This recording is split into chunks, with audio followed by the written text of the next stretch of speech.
Hello friends, today we are going to start the topic refrigerant का आगे हम थोड़ा इससे पहले वाले लेक्चर में स्टडी कर लिया था। रेफ्रिजरेंट कंप्रेसर क्या है? It is a machine which is use to compress the vapour refrigerant from the evaporator and raise it pressure. इसमें पहले भी फर्स्ट लेक्चर में कह चुकी कंप्रेसर क्या है? It is a mechanical device which is used. ये क्या है? एक मैकेनिकल डिवाइस है which is use to convert mechanical energy into pressure energy. For example gas, air इनको हम क्या करते हैं? मैकेनिकल एनर्जी से प्रेशर एनर्जी में कन्वर्ट कर देते हैं। गैस रेफ्रिजरेंट, आपके रेफ्रिजरेंट यूज़ होते हैं एसीज़ में, रेफ्रिजरेटर में, स्प्लिट एसी विंडो एसी में जो यूज़ होते हैं उनके लिए लो प्रेशर और हाई प्रेशर में हमें लो प्रेशर से हाई प्रेशर में कन्वर्ट करता है। कौन कन्वर्ट करता है? कंप्रेसर। ठीक है, it is a work consuming device. ये मैं पहले बता चुकी। पहले कंप्रेसर का क्लासिफिकेशन है। कंप्रेसर होते हैं, कंप्रेसर दो टाइप के होते हैं। एक होते हैं पॉजिटिव डिस्प्लेसमेंट, एक होता है डायनामिक डिस्प्लेसमेंट। पॉजिटिव डिस्प्लेसमेंट के टाइप हैं आपके रेसिप्रोकेटिंग कंप्रेसर। एक होता है सिंगल एक्टिंग, सेकंड होता है double acting.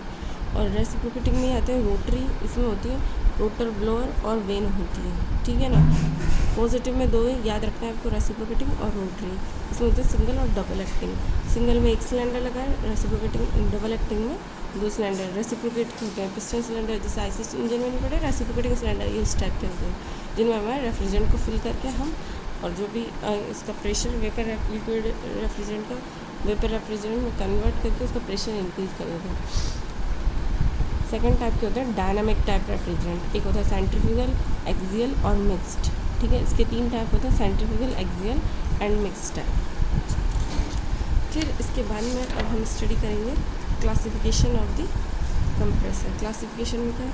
Classification of the compressor according to the method of the compressor.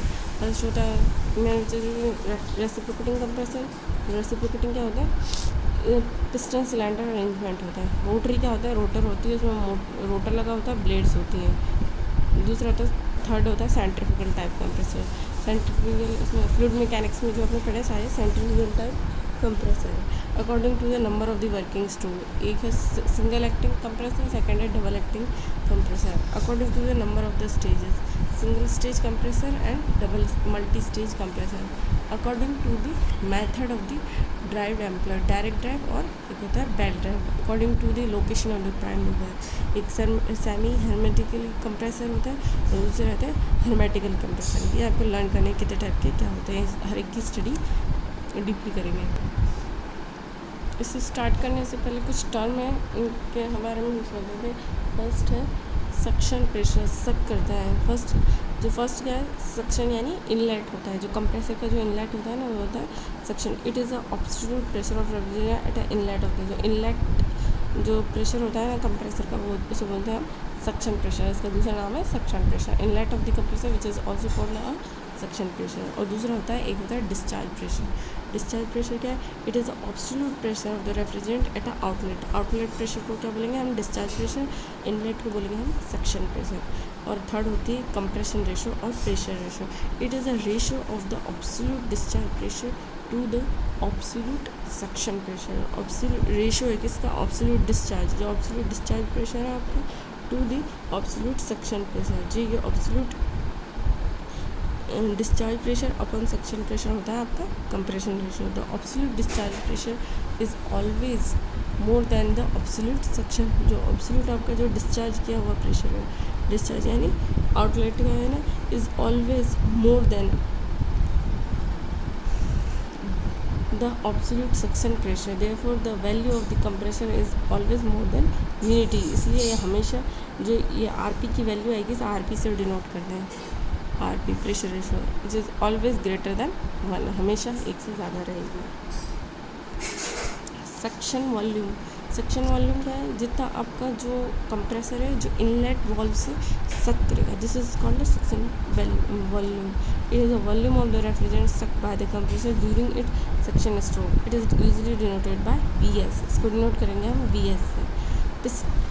Piston displacement volume और स्ट्रोक वॉल्यूम और swift volume. It is a volume Swift by the piston. ये suction volume क्या है? जो आपका सक किया कंप्रेसर में, और ये क्या है, स्विफ्ट वॉल्यूम, डिस्प्लेसमेंट वॉल्यूम और stroke volume swept. It is a volume Swift by ये पिस्टन ने कितना स्विफ्ट किया volume when it moves from its top dead, ये टॉप डेड सेंटर से inner dead bottom dead centre पर जब ये आता है तो उसे कितना स्विफ्ट किया वॉल्यूम, तो वो है। तो उस स्विफ्ट वॉल्यूम को हम कैसे निकालेंगे, displacement pi by 4 D square into L, D is the diameter of the cylinder, L is the length of the है स्विफ्ट, कितना स्विफ्ट किया उसने वॉल्यूम, रेफ्रिजरेंट है आपकी एयर जो है जो भी है उसका वॉल्यूम कितना स्विफ्ट किया, this is called a Swift volume. ये इसका formula V P pi by 4 D square into L, D is the diameter of the cylinder, L is the length of piston stroke, piston का कितना stroke है उसकी length है L.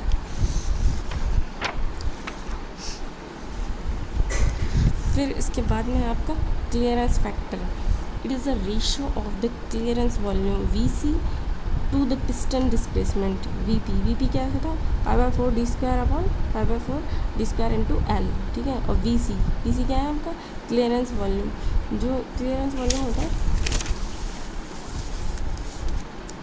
जो जैसे cylinder head है और ये पिस्टन है आपका, ठीक है ना, इसके बीच में जो थोड़ा सा स्पेस दिया जाता है ना कि ये पिस्टन हेड, ये पिस्टन है और ये है सिलेंडर हेड, इसके टच ना हो, मतलब पिस्टन ऐसे टच ना हो तो ये ख़राब ना हो, इसलिए यहाँ देते हैं, ये देते हैं हमारा क्लियरेंस फैक्टर।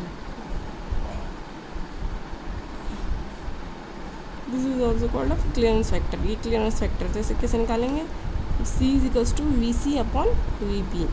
वी सी क्या है, क्लियरेंस वॉल्यूम है, वी सी क्या है, क्लियरेंस वॉल्यूम, वी पी हमने पहले निकाला pi by 4 D square into L. अब कंप्रेसर की कैपेसिटी है, it is a volume of the actual amount of refrigerant passing through the compressor in a unit time. Unit time में जो volume of the जो volume है इसका refrigerant का, आपका जो कंप्रेसर है वो इस स्ट्रोक में कितना लेगा इन यूनिट टाइम में, which is equal to suction volume, मतलब जो आपका सक किया है तो वो क्या है कि कंप्रेसर की कैपेसिटी है, इसकी यूनिट एक्सप्रेस करेंगे metre cube per second, this is also called a compressor capacity इसकी, और इनडायरेक्ट वे में से बोलेंगे सक्शन वॉल्यूम वी एस, तो इसकी कैपेसिटी है मीटर क्यूब पर सेकेंड, इसकी यूनिट है। एक होती है volumetric efficiency, volumetric efficiency it is a ratio of the compressor capacity या सक्शन वॉल्यूम और द सक्शन स्ट्रोक और the suction volume to the piston displacement, piston में आपका कितना डिस्प्लेसमेंट क्या है, तो V P is equals to pi by 4 D square into L होता है, और कंप्रेसर कैपेसिटी और सक्शन वॉल्यूम है वी एस, तो वॉल्यूमेट्रिक एफिशिएंसी निकालेंगे V S upon V P. V S क्या है, सक्शन वॉल्यूम और compressor capacity which is express in metre cube per second में, इसे हम एक्सप्रेस करेंगे, और V P is pi by 4 D square into L, D is the diameter of the piston और L is the length of the stroke of the piston, ठीक है, pi by 4। एक good compressor capacity as a volumetric efficiency इसकी हमेशा 70 से 80% होती है। अगर एक अच्छा जो हमारा कंप्रेसर होगा तो उसकी वॉल्यूमेट्रिक एफिशिएंसी ये आपकी वैल्यू लाई करेंगे। पावर प्लांट में जो आपने एफिशिएंसी निकाली है वॉल्यूमेट्रिक एफिशिएंसी निकालता है, रेफ्रिजरेंट में भी एफिशिएंसी निकालने के लिए कहेगा। जैसे आपके बेसिकली इस पर न्यूमेरिकल तो नहीं आए हुए हैं, फिर भी मैं एक न्यूमेरिकल करवा दूँगी, तो उसकी 70 to 80% उसकी जो वॉल्यूमेट्रिक एफिशिएंसी अगर आती है तो गुड कंप्रेसर है तो उसकी जो वैल्यू है जो उसका हमें पता चलेगा, तो उसकी कैपेसिटी परसेंटेज कितनी रहनी, वॉल्यूमेट्रिक एफिशिएंसी की परसेंटेज रहनी चाहिए 70 से 80%।